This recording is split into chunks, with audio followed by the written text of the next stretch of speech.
Sorry, mine's on my phone like the true millennial that I am. Don't mind me. Don't mind me. All right, here we go. And I might get a little emotional, so excuse me in advance. First and foremost, I want everybody to know how genuinely happy and blessed I am to even be in this room tonight, surrounded by such other prestigious athletes and all of our closest friends and family. Truly, this is a tremendous honor, and I'm still trying to figure out how I even got here myself. Growing up as a little girl in small town Lebanon, Kentucky, I had lots of goals, dreams, and ambitions just like any other kid did. I had the sports or hoops dreams, just like several young kids we know today do. Growing up, idolizing the gameplay of players such as Candace Parker, Diana Taurasi, Allen Iverson, Tracy McGrady, and Steve Nash, to name a few, wanting to be the next big thing, wanting to play at the prestigious university, wanting to see myself on TV one day, shooting a basketball or any other round object and yelling, Kobe, every time. Really growing up in the era of true role models and idols. One thing I always noticed about all these big name stars, though, that was different from me was their geographical location and where they came from.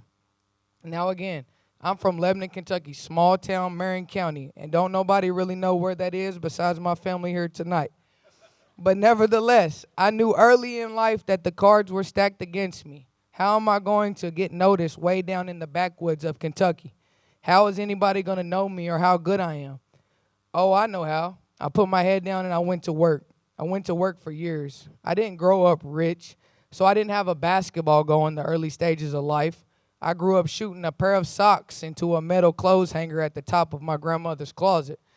I played on the side of my project complex with boys for 2 to 3 years endlessly, day in and day out.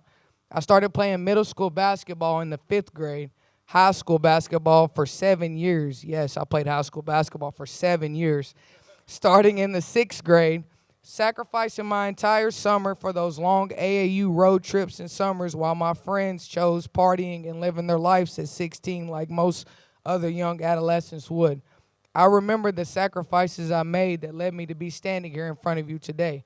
I remember them all. But that's what life is about, right? Sacrifices. And now I'd like to take a minute to acknowledge a couple people who made sacrifices in order for me to be in this position tonight, and I want to give them thanks. First, I'd like to start with my brothers. They've been by my side since 1999 and 2001 and have witnessed it all. Them is my guys, my lifelines. Being the younger brothers of a dominant athlete and being drug around with me for tournaments and games, questions about me, asked about me, having to hear people talk about me in a negative manner or whatever the case may have been. They never flinched or questioned me. To know that majority of their younger lives were based off my life and basketball career and what I was doing at the time, they never turned against me, and that speaks volumes. Jaron and Jamison, I love y'all forever, and thank you.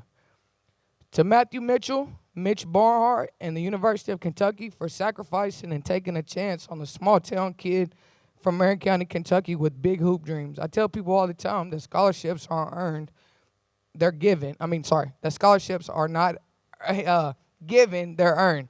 They saw something in me that they thought would pan out, and I guess they was right, huh? Forever thankful and grateful for the opportunity to wear the blue and white. I want to thank my dad for the point guard basketball gene and showing me the rich traditions and pride in Kentucky basketball literally since I was born. I'm pretty sure I'm the only UK student athlete that ever attended their own father's senior day. And lastly, to my mother.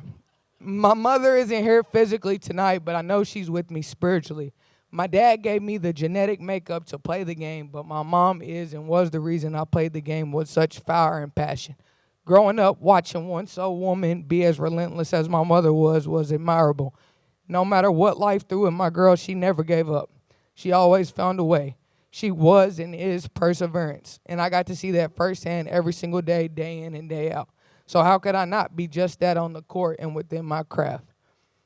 So thank you, Mom. Thank you to my mom up in heaven for all the sacrifices that you made. They made me into who I stand before you all tonight. A UK College of Social Work graduate, a WNBA draft pick, a devoted daughter, a proud big sister, and a loving bonus mother to 3 of the beautiful little boys you've ever seen in your life. To wrap things up, I'd like to one more time thank the University of Kentucky and all that came with it for the 4 years of the most amazing years of my life. It wasn't as easy as most folks assume, but it was well worth it, and I'd do it all over again tomorrow if Kenny Brooks would allow it. To all my former teammates, thank you, ladies, for being amazing on and off the court. Without the love, help, and trust and support from you guys, it wouldn't be possible for me to be standing here tonight. Basketball is a team sport, and it takes team efforts, and I'm forever grateful for the relationships and sisterhoods I've created throughout my time.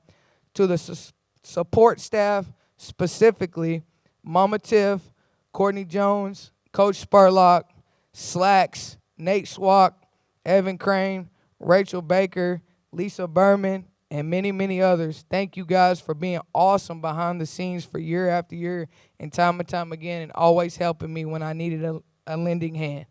And lastly, thank you to Kentucky for being you. True, blue, bold, and dominant. Never change, Kentucky, because this Kentucky kid wouldn't be the kid that did without you. Thank you.